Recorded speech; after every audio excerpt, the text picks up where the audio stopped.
Buhay Online, chikahan at kaalamang pangkabuhayan. Ating tunghayan, pakinggan at tuklasin ang mga pangyayari at kaganapan sa mundo ng online. Buhay Online, chikahan at kaalamang pangkabuhayan. Alamin ang pinaka-latest trends mula sa trabaho at kung hanggang saan na ang narating ng teknolohiyang ito. At ngayon, narito na ang ating host, ang ating Techie Mami, si Jaye Bautista.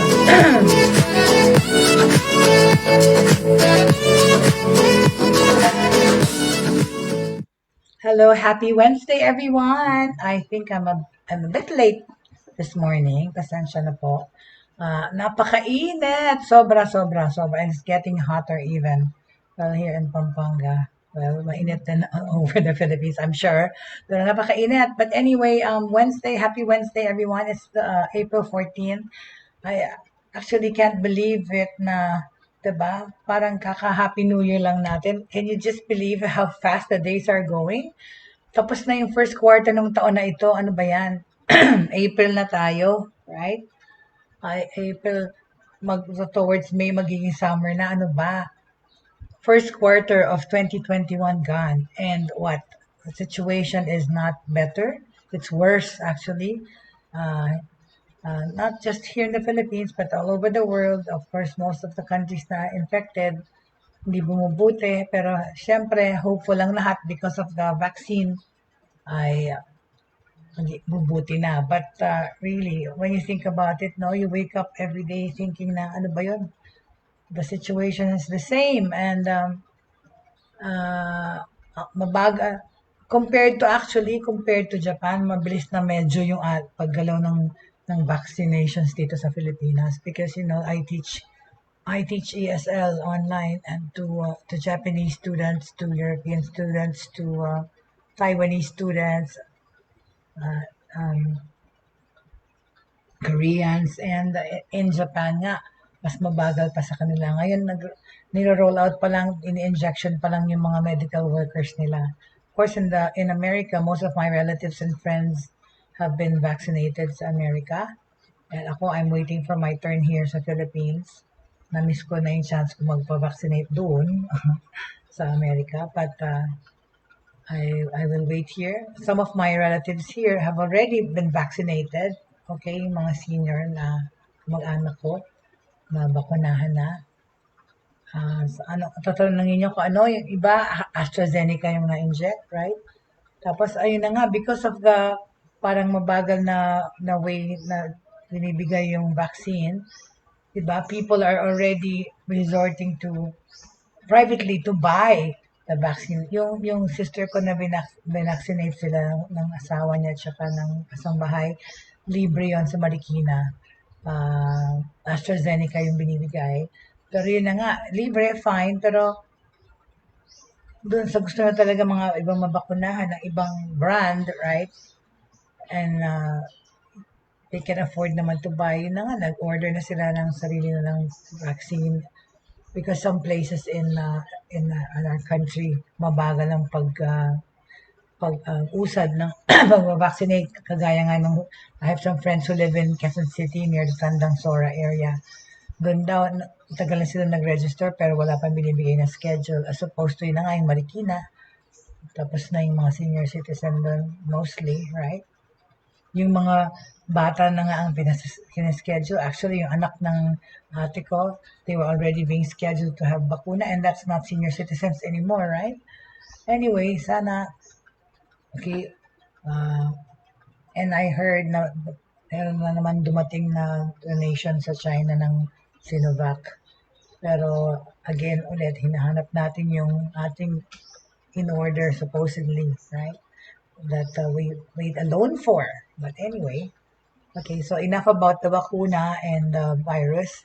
Hello there, Jake. Good morning to you. Happy Wednesday to you, Jake. How's everything? Hope everything is fine. You're in. Nakikita ko yung mga posts mo. Ang saya-saya naman, mga swimming. Pero social distancing ha, Jake, please.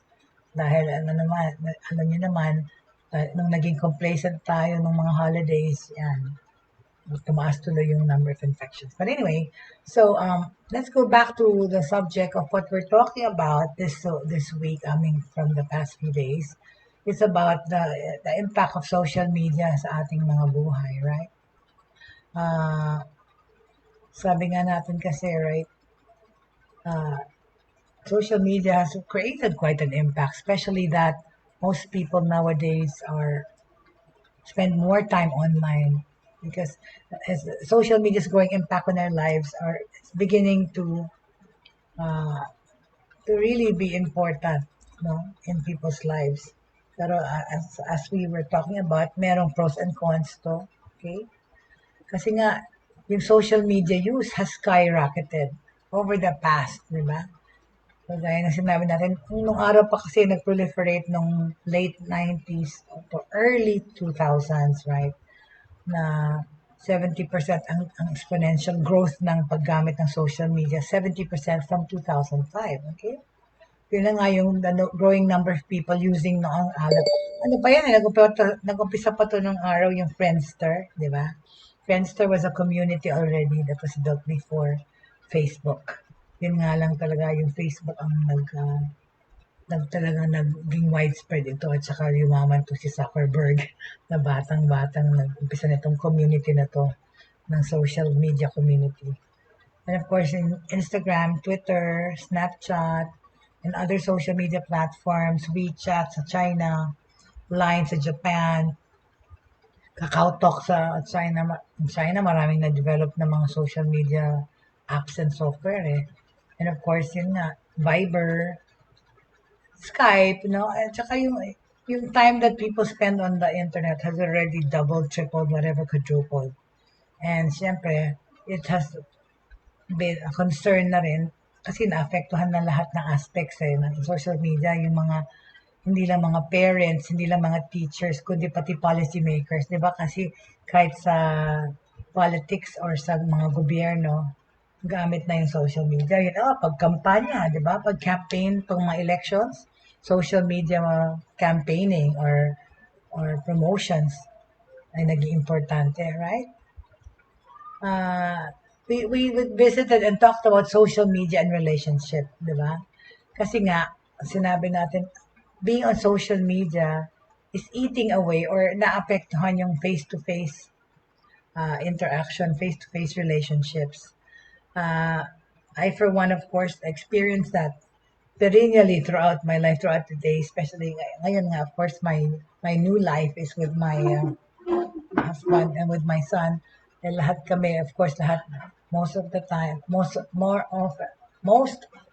families, okay, lahat may cellphone, or lahat, kaya yung anak mo nag-aaral sa computer, yun na nga, pag hindi nagtatrabaho or walang ginagawa, anong ginagawa, nakatingin lang lahat sa gadget, or sometimes, lahat nakatingin sa gadget. Kaya kami, rule na nga namin, pagkakain kami together, itabi mo yung cellphone, please. Walang gamit ng cellphone habang kumakain.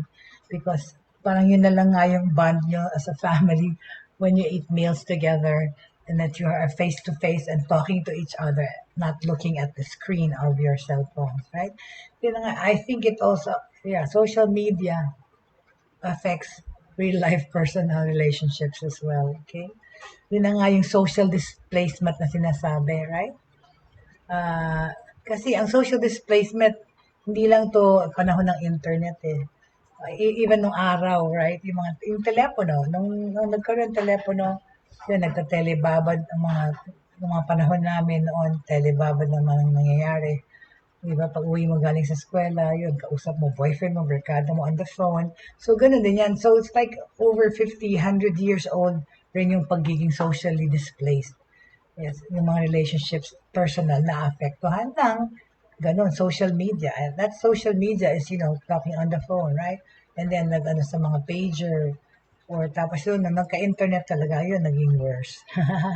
Yun, naging worse yung effect sa personal socialization, right? Yung naging virtual, okay?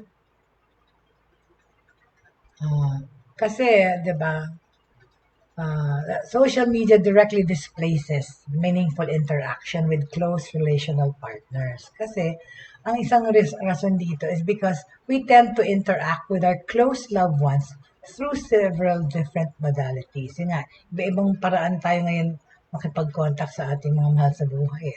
Through text, pagka nagtatrabaho sila, emails, phone calls, and of course, in person. Iba-iba, okay? Pero yun na nga, pinag-usapan natin how yung mga teenagers, paano sila apektado nito, malaking bagay, right? Social media is really popular among teens, diba? Kasi nga, 81% ng mga teenagers use social media. And more than a third report using social media sites multiple times an hour. Diyos ko, yung iba all day long, right?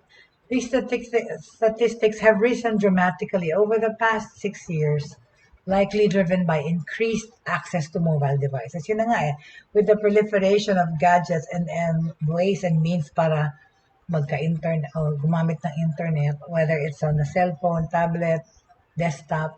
Pero ngayon nga, because of yan, yung mobility, yung cellphones, di ba? Dahil almost lahat may cellphone, almost everybody has a cellphone and a way of going on the net, going on Facebook to check, right?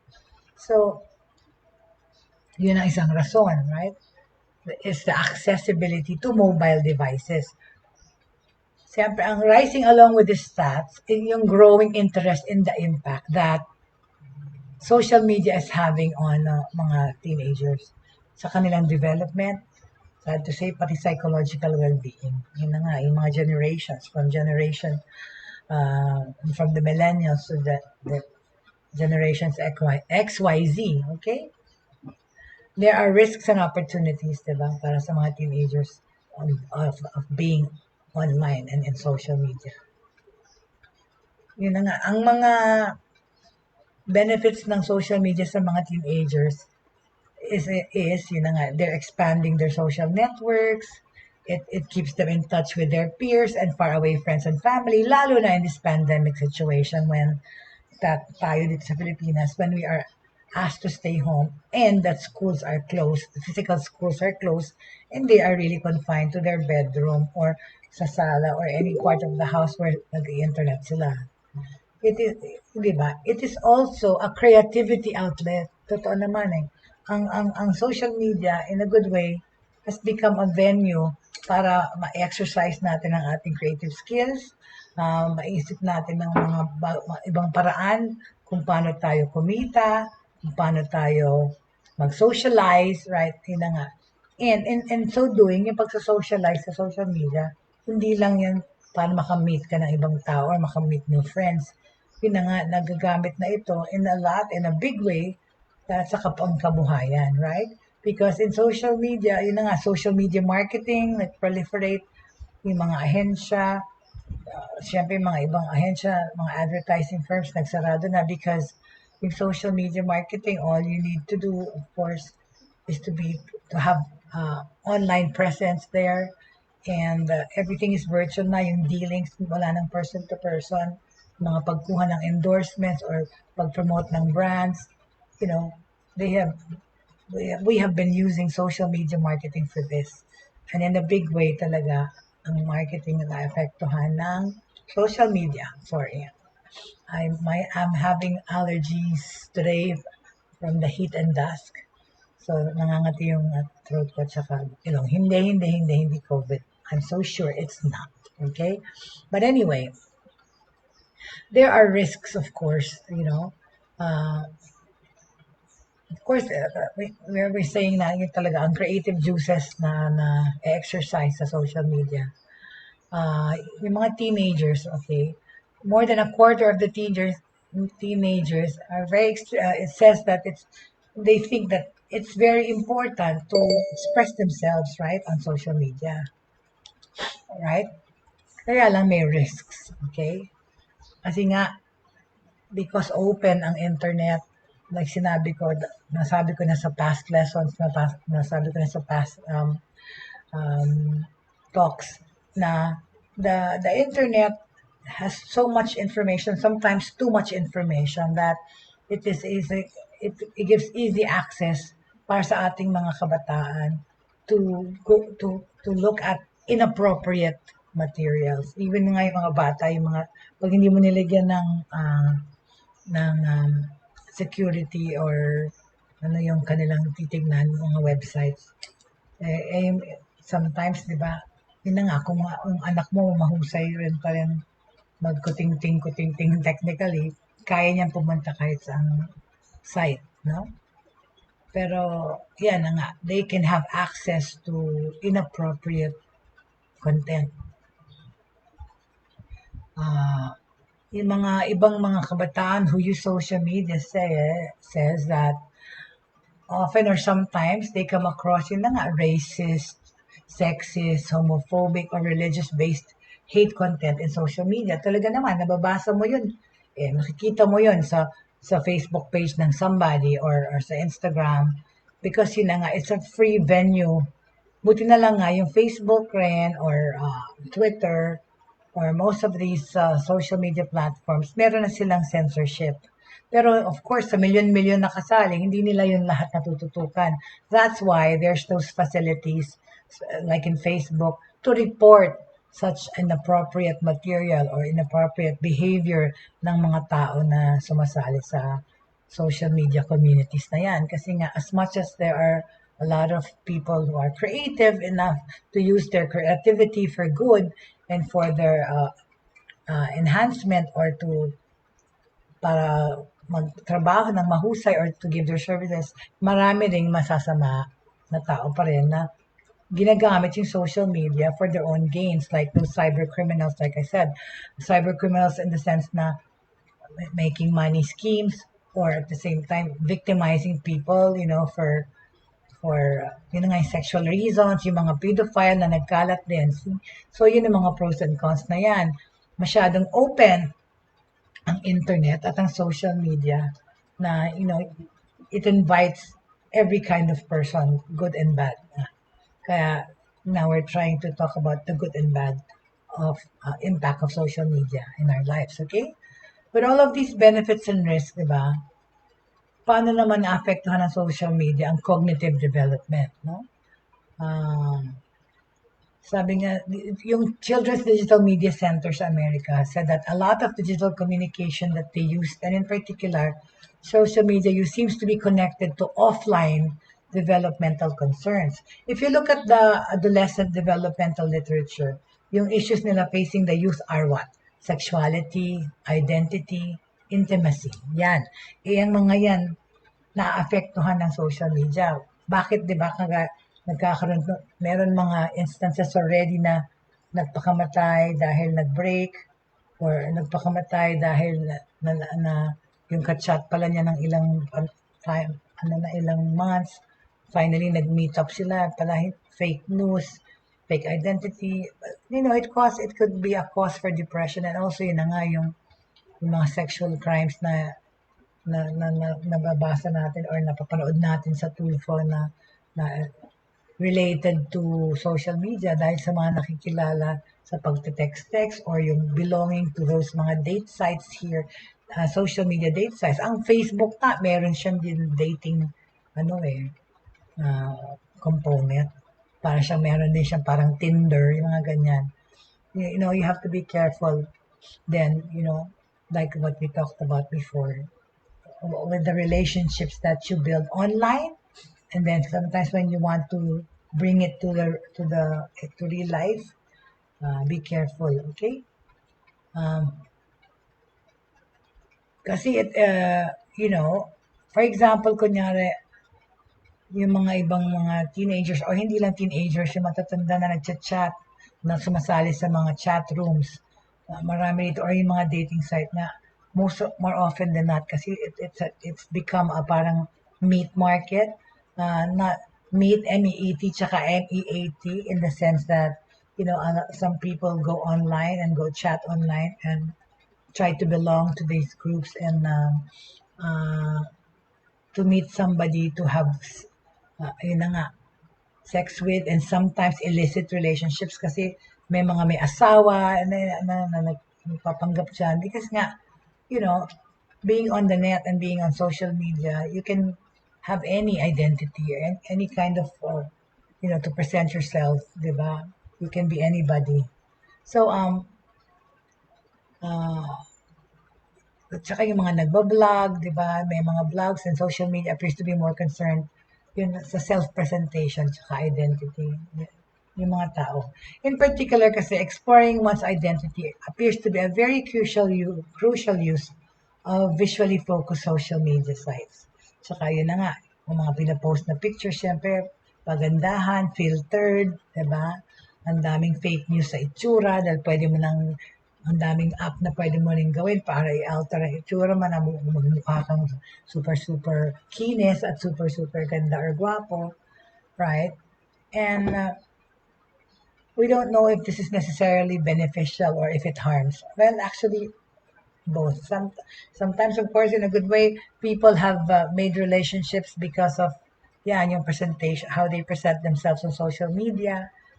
Pero pagka, and because nga, nowadays, of course, there's video, right? You can actually see the person in real life already. Hindi kagaya nung araw na padala ng picture. Pero tas pag nagkita kayo in person, ang layo. Eh ngayon kasi pwede mo sabihin talaga, oh, mag-live stream ka nga, mag-live ka para makita kita. So, at least in that manner, pwede mong i-check na right away kung type mo or gusto mo tong makakausap mo kasi nakikita mo siya. Not in person face to face, but virtually on video. Okay? Uh, Sabi nga nung si Dr. Subramaniam from the Common Sense Media or from the Children's Digital Media Center. Sabi niya, in particular daw, exploring one's identity appears to be a very important focus sa social media sa mga adolescent.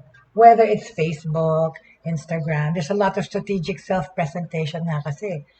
And it does seem to be in the service of identity. You know, there are also more questions than answers when it comes to how social media affects the development of intimate relationships, diba? Especially among adolescents. Kunyari, tanongin mo, does marami ba kayong friends sa Facebook? Ito ba ay importante? As is common in social media? Ito ba, does having a lot of friends lead to more superficial interactions and hinder intimacy? Or perhaps more important, is the support that you get online as effective as the support that you get offline? Ano ngayon parang gray area kasi in some ways, 'di ba? Mabuti nga like I mentioned kahapon and in the past episodes. So speaking of nung alam ko na mapasa ito nung sa social addiction. Yung mga taong yung real life relationships na kunyari is not good or their social skills are kulang sa real life, dito nila dinadala sa social media, di ba? Ito ang way that they have found out to be able to make friends, to be able to talk to somebody, right? Or to be able to interact, hindi face-to-face, but at least virtual. Ang mga good side is, their self-esteem becomes better, right? Because yung hindi nila nagagawa sa personal life nila to socialize, nagagawa nila online, right? Kaya nga, is it as effective as the support that you get offline? I think ang sagot dyan case to case, no? Kasi we don't know that necessarily. Case to case talaga. Some people find more solace or comfort being with their online friends every day or nakausap. At the same time. Pero of course, knowing that there is a real person on the other side ng kachat mo. Pero syempre, iba yung talagang real life friends mo nakilala mo na in the flesh. Hello there, Miss Lillian Gabriel. Nice to see you. Good morning. We're still in the subject of the impact of social media and being on the internet in our lives, no? Ngayon, specifically, I'm discussing how it's impacting the lives of our younger generation, right? In fact, diba, growing up with digital technology may be changing yung pag-develop ng mga kabataan in ways we don't know yet.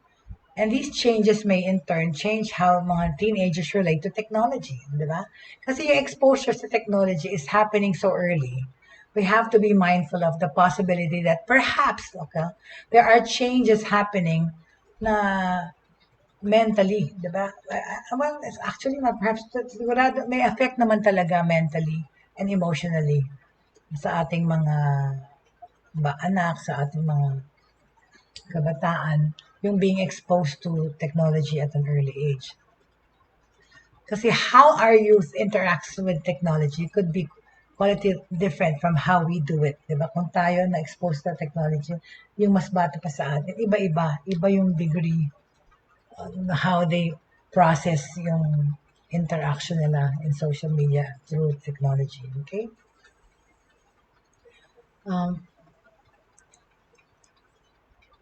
Yesterday, di ba, we talked about how social media is affecting the Filipinos in a big way.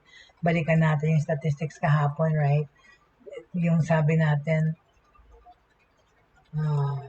here, okay, again, pakita natin, okay? Hold on a second.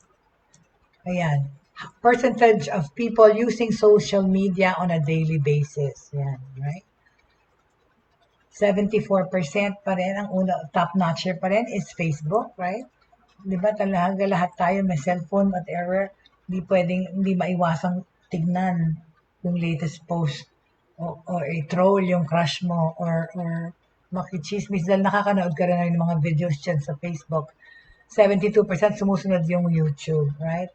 1%, 2% na lang ang diferensya ng Facebook at YouTube. Actually, ngayon nagkakarera sila eh. Right? And of course, there's Instagram and Twitter, Snapchat, and TikTok. Pero actually, yung TikTok, di ba, like we said yesterday, ay sumikat from last year, lalo na sa pandemic, di ba?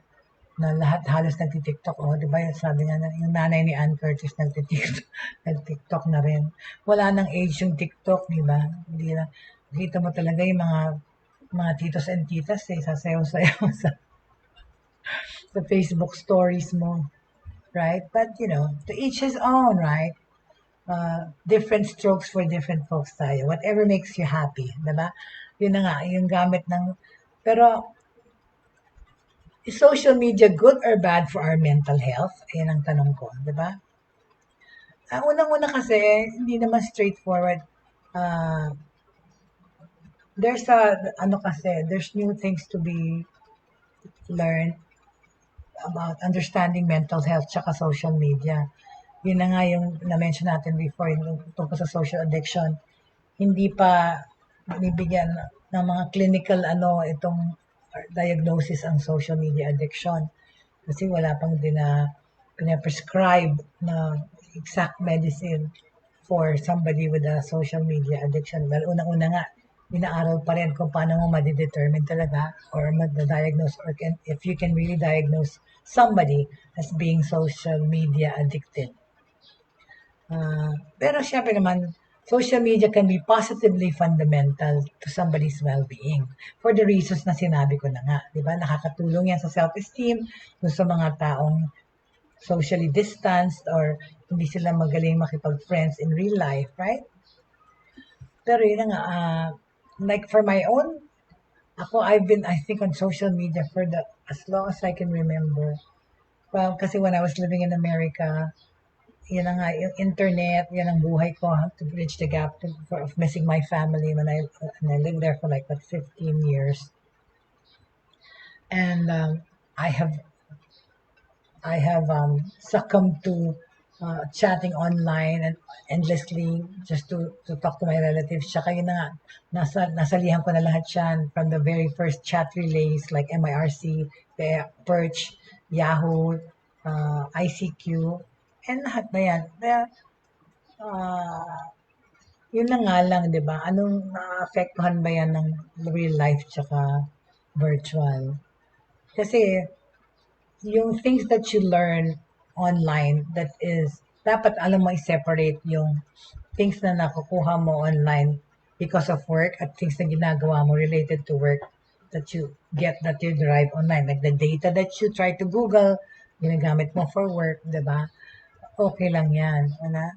Kaso like, kunyari, when I share a new blog to Facebook, yung mga most people, when people share blogs to Facebook, kunyari, a new blog or a post, most people care about whether people read it. Or kunyari, they share something, a picture in Instagram, they wonder actually yung ilang clicks yung natutuwa dun sa kanilang, nag-heart sa kanilang pinost sa Instagram. Tapos, ah, yung mga iba, di ba, ginagamit yung social media to stalk their crushes or to stalk their bosses kung nandoon, just to investigate, di ba? Uh, and in that manner, naghahalo or nagko-crossover na yung personal dun sa work. So, yun na nga, pag nakita mo na yung boss mo nandun din pala. And at the same time, dapat ka maging careful. Yun na nga, yung workplace mo at saka yung social media life, sometimes nag-overlap yan. Kasi especially avoid, di ba, posting things about your job or your boss online because you never know yung like we were saying na iba-iba yung identity ng mga tao na they can be anybody. Baka yung boss mo merong profile, meron siyang ano sa Facebook, iba lang yung pangalan. Mababasa niya yung remark mo or whatever. Okay? Or yung office mate mo, friend niya pala yung boss mo. So makikita yung post. So things like that. Then it becomes a crossover thing. Yung personal mo napunta na sa trabaho. I believe that people can use social media for good in a lot of ways. Kaya lang talaga, nakakaloka minsan talaga pagka napapa-affect ka sa social media or na-affect ka ng mga nababasa mo. Okay? So how can we balance this out? Diba?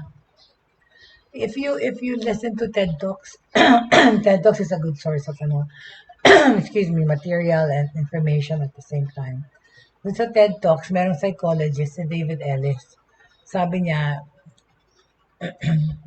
he handily dismisses yung idea that technology itself is the problem, di ba? Sabi niya, I don't think that the majority of people are addicted to their smartphones. But one thing we are addicted to is the social interaction. Totoo naman, di ba? Yun talaga, yung, the facility and the convenience it accords us or allows us to have is what is attracting us to social media, di ba? Yung bang talaga, minsan paggising mo, unang-una mong i-grab yung cellphone mo, titingnan mo, ano bang post na yun. Kaya lang, sabi ko nga lately, nakaka-dishearten yung pagbukas mo ng Facebook, blackout, may kandila.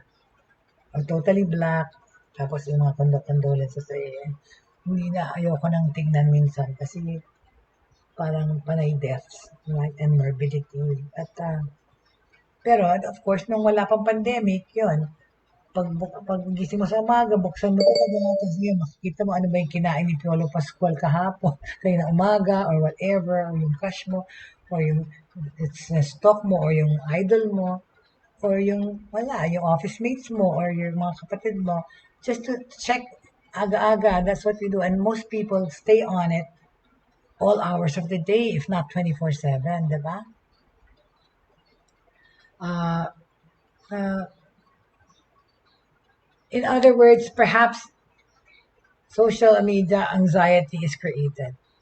Pero yung sa akin kasi it's not so much about yung getting the likes, how many likes the picture that I posted garnered.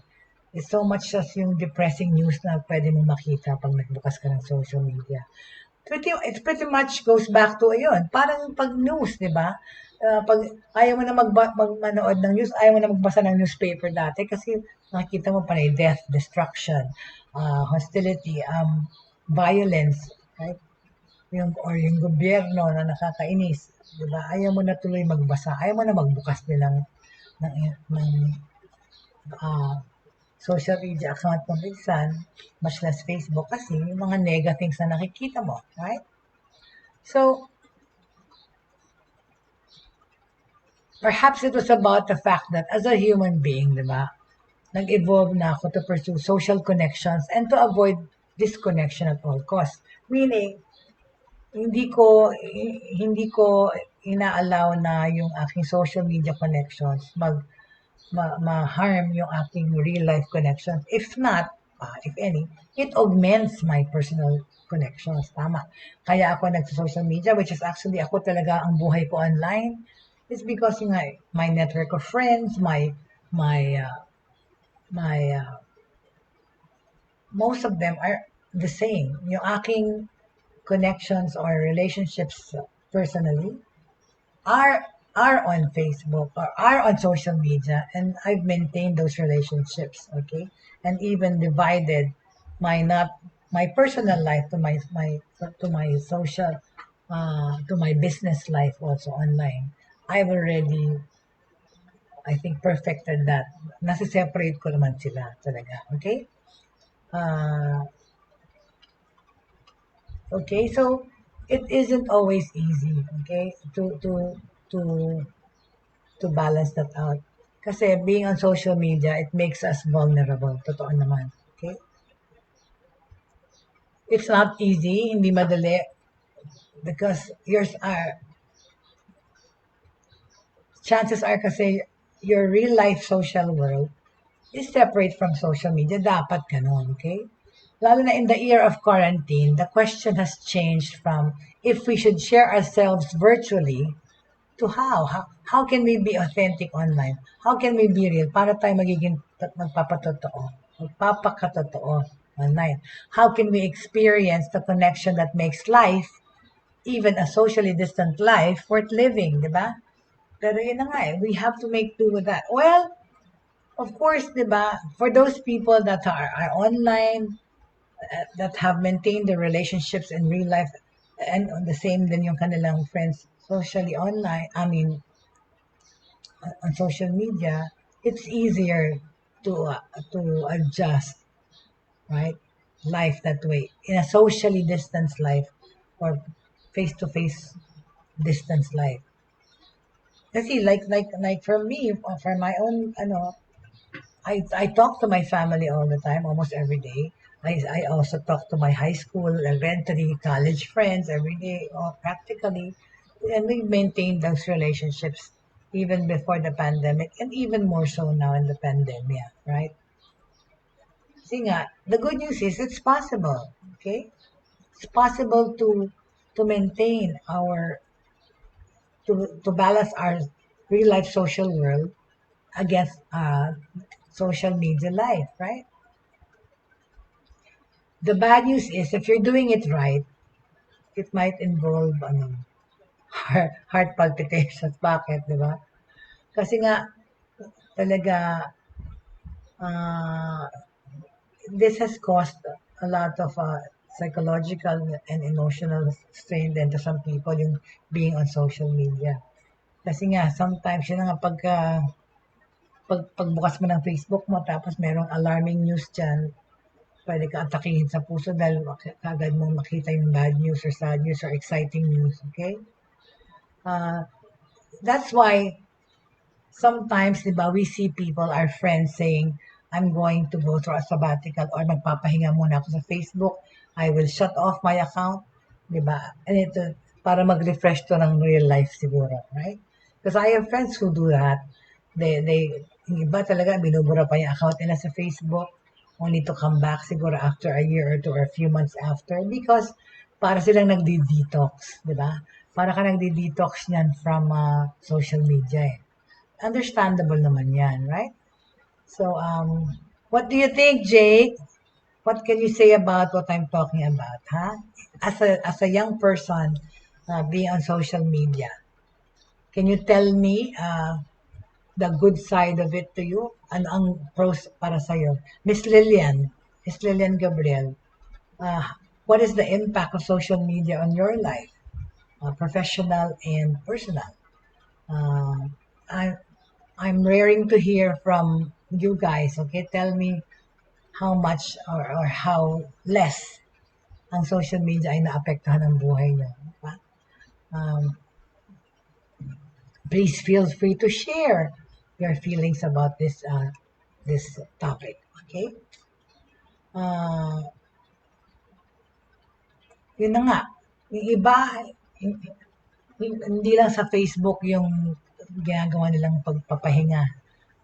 Yung cellphone nila, right? sabihin nila sa sarili, it's very hard to part with your cell phones. My goodness, really. Yung ibang tao talaga parang pilay pag wala kang cellphone. Pag naiwan mo sa bahay, hindi ka na magpakali. Parang may apoy yung pat mo because hindi mo talaga, wala yung cellphone mo, wala kang matignan every few minutes. Ah, so ako, ang ginagawa ko talaga, ako dinetox ko na yung sarili ko nung talagang palagi nakatingin eh.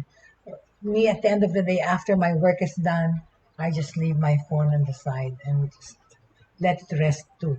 Kasi yung phone ko, nadikit yan ng buhay ko online.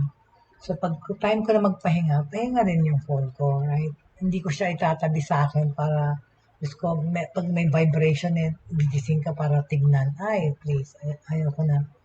No, so sometimes okay, like for example, when I post something on Facebook or Instagram or on LinkedIn, sometimes it takes a few days before I check it or log back in. Kasi nga syempre, of course, nagmamatter pa rin sa'yo yung mga likes tsaka thumbs up na nakukuha mo.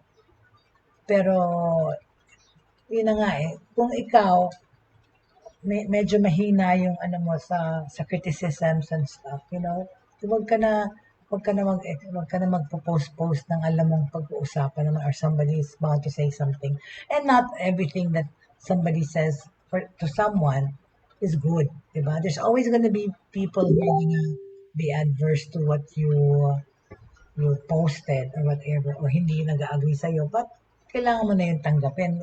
Social media yan free ano na rin yan, free medium to yan. As much as pwede ito, na that works for marketing, pag pinapa-review mo yung product, yung personal na mga posts, right? Pagkain, damit, itsura, selfie, prepare yourself na to be lambasted or to be bashed or hindi in-expect mo talaga lahat puro yung matatanggap mo. People are different, right? So when it comes to mental health, perhaps social media is not such a ano naman, it's not such a mystery because alam natin naman na affect talaga ang emotions ng mga tao pag being on social media. Hello there, Tita Agnes. Thank you for peeking and dropping by. Better late than never, Tita Agnes. Hello again to Agnes Lakap. Hello to Tita Frida Maniago family of Pampanga, dyan sa barrio. Kamusta po kayo? And thank you for always supporting. Tapos also, we were talking about yun na nga, yung mental health, apektado rin talaga yan ng social media. Or psychologically rin, no? Because it represents the social world. It's a scary thought, pero talaga, maraming mga, lalo na yung kabataan, hindi lang nga kabataan na teenagers eh. Like ko mention, like sa Korea, di ba? Parang yung social media, masyado talaga silang affected. Lalo na yung mga celebrities sa Korea. Di ba? Ilan yung nagsusuicide dahil lang sa hindi sila natuwa sa nabasa nila sa social media or binabash sila, hindi nila kaya. So they take their own lives because they can't deal with the depression or they can't deal with the bad remarks. Ano, di ba? Napaka-rigid pa naman ng training ng mga artists sa Korea. It takes years of training for them to be good at their craft or sing, whether it's singer or acting. Pero yun nga, mahina ang kanilang self-esteem when it comes to yung mga criticisms na ganun. Wala ba silang network ng mga clinicians para i-guide sila? Kasi yung dami nagpapakamatay ng mga ganyan celebrities. Kung may pera, may itsura, pero nade-depress dahil lang sinabihan na ang pangit ng boses mo or hindi maganda yung suot mo, mukha kang losyang dun, glaglag doon, naapektuhan sila ng sinasabi ng mga fans and bashers. Well, that's social media for you, how it affects people psychologically. Perfect example yun, okay? Kasi nga, being on social media can spark anxiety, insecurity, and loneliness pa rin. Kung lonely ka dun sa, kunyari, sa personal life mo, because hindi ka makamake ng friends, on social media, of course, you can find the friends, pero pagka kunyari, nagkaroon ka rin ng mga broken relationships online, it can still revert back to you getting anxiety attacks, feeling insecure, and feeling lonely pa rin. Social media can also offer the opposite naman. As opposed to kunyari sa real life nga, you get those anxiety attacks and being socially displaced dahil hindi ka nagbe-belong to a group or ano ka, antisocial ka. Ang social media can bring you the opposite. It can bring you peace of mind in a way kasi it's an escape. For some people, it's a venue to escape from their problems. Masaya ka na pag nakaka-chat mo yung mga batchmates mo kunyari or yung mga meron kang special group that you belong to kasi you can belong to different groups, right? And you can find solace and then you can find comfort with other people that you can talk to online. Then it's a good thing, di ba? To belong to a community or a group of friends even though you only met them online. Tsaka yun na nga, being online also can be the opposite nga nung na-experience mo sa social world mo personally. Kasi nakaka-build ka rin ng confidence, ng self-esteem kasi kung loner ka nga sa totoong buhay, pero ibang persona mo online, biglang marami kang friends, popular ka online, nagpapalit yung disposition mo. And in so doing, it can enhance and develop your personality in a good way, right? Rather than isipin natin yung addiction sa ating cellphone or sa social media, di ba? Dapat nating isipin, let's just examine first how our relationships are in real life, in the real world, di ba? Tignan natin yung ating personal buhay. A lot of people, most of them, just like me, walang difference yung aking network or social life in person sa social media ko. In fact, like I said kasi, most of the people that I know in person are also on social media and are friends with me. Of course, kasama na din yung pang multitude na nakilala ko online.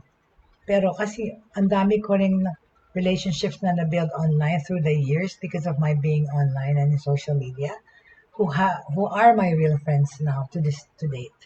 I have established more than 10-year friendships with people that I met virtually who have become prolific figures in my life, like Nino or Ninang ng anak ko naging, or kapartner ko sa negosyo na meron ako na-meet online. At itong kapartner ko nga sa Buhay, we were actually introduced online by a common friend. And see, we are part of the success story of a virtual relationship that evolved and became a real one, right? So those things can happen, and those good things can happen as much as, of course, there are disadvantages, or actually not so much as things to watch out for, di ba? Na ill effect ng social media sa buhay. So dapat, again, kagaya na sinabi natin before, you have to be careful what you share in social media. You have to be careful who you deal with also in social media. Kung gusto mo lang maging anonymous or hindi mo talaga naman, wala kang intention i-meet yung mga na-meet mo dyan sa chat in real life, okay lang to continue to be whoever you want and whatever you want. Pero yun na nga, when your online relationships start to migrate into real life, diba? That's when you start being real also sa mga kausap mo. The minute you decide to bridge that gap between reality and virtuality, dun ka na kailangan maging as totoo as you can be. Diba?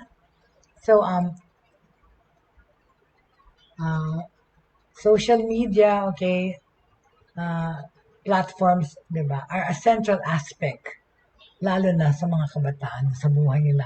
How they stay in touch with friends and how they engage with like politics then and how their teachers constantly refreshing their ang importante sa mga nag social media kasi is constantly refreshing their social media feeds, yung mga stories nila, ina-update nila. It's important for people who are on social media kasi na current ka, di ba? Na talagang parte na ng buhay mo yung araw-araw na pagsilip sa sa social media account mo. And to find out who said what, at the same time, ikaw naman, kung you have some things to say that day, you know, yun, you'll make sure that you post something to make others feel good. Salamat. Or often than not din talaga, yung mga iba doon nagve-vent sa social media, right? They vent out their frustrations and as much as they want to share also what they know and what they can do for other people. Just like what I do, okay? I'm on social media for the same reason, for the reason that like now I'm doing Buhay online because I want to share, I want to help, okay? I want to help equip people and at the same time also, of course, I'm on social media because I'm in touch with my family, and especially now na malayo na ako sa Manila family ko, nasa Pampanga na ako. And of course, our siblings all over the world. That is the reason why I'm on social media, right? And of course, my work is on social media and being online. So, this is what we talked about today, okay? Uh, how um, how social media is impacting us and if it's good and bad and of course if it's also affecting our mental health. But the answer is oo nga, right? In some way, okay? So tomorrow we will discuss how to control or how to especially with our kids, how we can try and help not to be addicted to this social media and relationships, okay? um, Please feel free to field your questions and to my messenger account or dito sa Broad Streamcast Communicators page. Well, to send your questions. We will be talking about strategies again to limit technology use and how we go on social media. Tomorrow na natin yung papag-usapan dahil ito na naman tayo almost 5 minutes into our show na lang. I will try to talk about strategies how we can limit technology use. All right. I will talk to you about what we can do because unfortunately the outcomes of social media are not predictable and this can lead and talaga naman it could lead to mental health challenges pag hindi natin monitor yung paggamit ng mga anak natin ng social media or internet, hindi lang social media, pati yung pag-video games and stuff. Kasi, di ba, when someone uploads a photo, gusto ng mga tao to emit a certain reaction from people. Pero, yun na, yung iba na didismaya pag hindi masyadong nilike or sometimes somebody will say something about the picture. Plenty of likes, di ba, or not, naaapektuhan. So, dapat hindi, ano yun, dapat maturuan natin or dapat na niyang maintindihan kunya yung anak mo na nadidepress dahil lang doon na may nagsabi ang pangit nung bagong haircut niya. You know, we just have to help and try to make them understand na, you know, that this is not a perfect world and not everybody is going to like what you say or what you do or what you post, right? So, tomorrow, again, I will try to tell you ways about how we can limit the use of technology. So, maraming salamat, Jake, Miss Lillian, Miss Tita Agnes, and the other people who are watching that joined me today. Like I said, of course, kahapon nagkaroon ako ng mistake dahil nag-onboard ako ng maaga. Tapos, pero hindi pa yun yung show ko. That was just an invitation broadcast. But I hope people watch the show after. Yeah, I saw naman people watching it after pero kasi yung na-post sa YouTube yung igsing show. But anyway, right, the Broad Streamcast Communicators YouTube channel is up and running. Kasi the minute na matapos po kami mag-broadcast dito sa Facebook, ang live stream, nalilipat na po sa YouTube yan. So, those who want to watch past episodes, are free to please go to our like and subscribe to our YouTube channel, the Broad Streamcast Communicators YouTube channel. Please like and subscribe and share. All right? So, today is Wednesday. Happy Wednesday, everybody. Ang init ng panahon at umiinit pa. Pero sana you guys have a good lunch po, today. At that dun sa mga nagpa-register na kayo ng makakuha ng bakuna sa inyong different areas, right? Kasi nga patagal yung antay. So, thank you so much for joining me today. And we're still on the subject of how social media is affecting our lives online. How social, of course, being on social media is being online. How social media has impacted our lives, especially in this pandemic situation. Okay? So maraming salamat po. I'd like to give a shout out to my Bautista family in Manila. Thank you, thank you. I miss you so much. And of course, the Laca family here in Pampanga. Hello, and thank you so much always for your support. And of course, please, peace, hope, and love. Don't stop having faith and having hope and sharing love, right? Yun lang ang importante sa buhay din naman. At the end of the day, those three things should remain in our lives. Faith, hope, and love. Maraming salamat po for joining me today. This has been Jaye Bautista sa Buhay Online. So, magkita-kita tayo po ulit bukas. Maraming salamat.